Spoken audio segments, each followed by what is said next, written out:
Terdapat beda suara antara Komisi 2 DPR RI dengan Kemenpan RB terkait periode pengangkatan CPNS dan PPPK 2024. Dalam kesimpulan rapat poin keempat, DPR Komisi 2 meminta Kemenpan RB untuk mempercepat penataan CPNS dan PPPK formasi 2024. Penataan harus dipercepat maksimal pada Oktober 2025 untuk CPNS dan Maret 2026 untuk PPPK.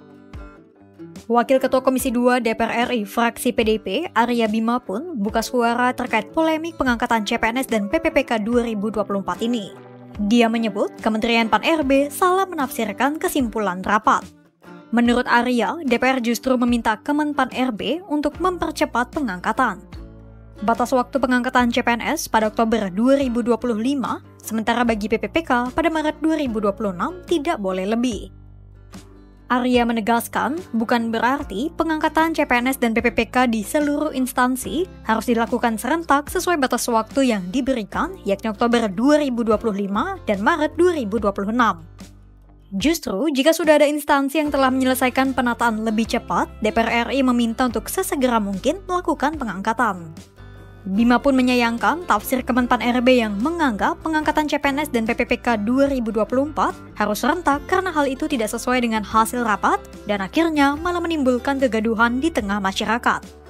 Oleh karena itu, Komisi 2 DPR RI menurut Bima akan kembali memanggil Menteri Pan-RB, Rini Widiantini dan jajarannya. Bima menyebut tak menutup kemungkinan pihaknya juga akan merevisi keputusan soal pengangkatan CPNS dan PPPK 2024. Senada dengan Arya, Wakil Ketua Komisi 2 DPR RI fraksi Golkar, Zulfikar Arse, juga ikut menegaskan bahwa Oktober 2025 dan Maret 2026 itu adalah batas waktu bukan perintah pengangkatan serentak. Artinya, bagi instansi yang sudah menyelesaikan penataan, bisa saja melakukan pengangkatan sebelum batas waktu yang diberikan. Sebelumnya, Deputi Bidang SDM Kemenpan RB, Aba Subagiam mengumumkan pengangkatan CPNS akan dilakukan serentak pada 1 Oktober 2025 dan bagi PPPK pada 1 Maret 2026. Adapun Menteri Pan-RB Rini Widiantini menyebut keputusan pengangkatan CPNS dan PPPK 2024 secara serentak merupakan keputusan bersama pemerintah dan DPR. Dia memaparkan 4 pertimbangan keputusan itu. Pertama, karena adanya kebutuhan penataan dan penempatan ASN untuk mendukung berbagai program prioritas pembangunan nasional. Kedua, pemerintah ingin melakukan penyelarasan formasi, jabatan, dan penempatan.